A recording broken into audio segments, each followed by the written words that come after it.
crucial lesson for me was the importance of learning environments and their role in impacting student engagement and motivation. Content that students may originally find uninteresting can come alive when presented in a different format.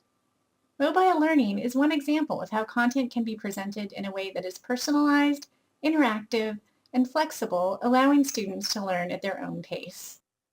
I created an app called Essay Writer, which breaks down the writing process into its component parts in order to help students build their confidence and skills. As the app begins, the student can choose how long they want their essay to be, and then they are asked to write a thesis. The student can click on a button which gives them additional resources. Here, the app describes the purpose of a thesis. If the student needs additional help, they can access online writing resources within the app.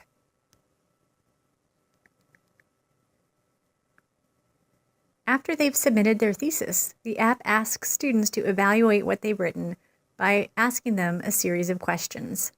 In this case, the students are asked to consider whether their thesis is an argument, has an academic voice, and defines the focus of their essay.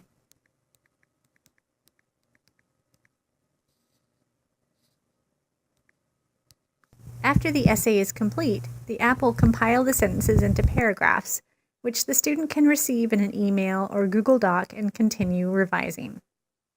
Virtual worlds are another environment which can transform learning. In my final project for EdTech 531, I created an exhibit called the One-Stop Novel Shop. On the second floor, students could explore the idea of setting by visiting teleportation stations which would transport them to other places in Second Life. Placing this lesson inside a virtual world allowed for constructivist learning as students developed their writing skills. Moving forward, I hope to continue developing these materials and exploring ways in which alternative learning environments can lead to higher student engagement and more personalized learning.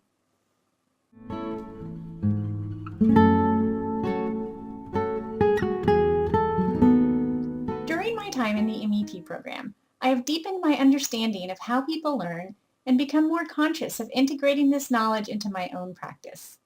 EdTech 504, Theoretical Foundations of Educational Technology, allowed me to explore a variety of different learning theories and consider how they related to my instructional goals. As it turned out, I felt most at home not by grounding my pedagogy in any one particular theory, but by continually exploring the energetic space where theories intersect, intertwine, and merge with each other. My final paper for EdTech 504 explored this theme while examining the role of learning theories and their relationship to gamification. It addressed how constructivism, instructivism, and connectivism might each offer a theoretical foundation for game-based learning. My learning mashup, an assignment for EdTech 532, Educational Games and Simulations, further explored the idea of combining two learning theories and applying this theoretical fusion to my teaching practice. My fused theory was called experiential connectivism and looked at how project-based learning could combine with collaboration to produce a dynamic learning environment. This theory was put into practice in my creative writing class, where students engaged in the process of writing a long manuscript over the course of a semester. The website I created as a final project for EdTech 506, Graphic Design for Learning, also shows how I applied theoretical principles to my instruction. The graphics included on the website implement design principles of organization, hierarchy, negative space, color, depth, alignment, and repetition. Using these principles consciously in my design would help to reduce the cognitive load of the learners and make the information more meaningful. This website also contains a series of lessons that incorporate these graphics in order to help my students more deeply understand concepts such as character development, setting and mood, plot creation, and revision.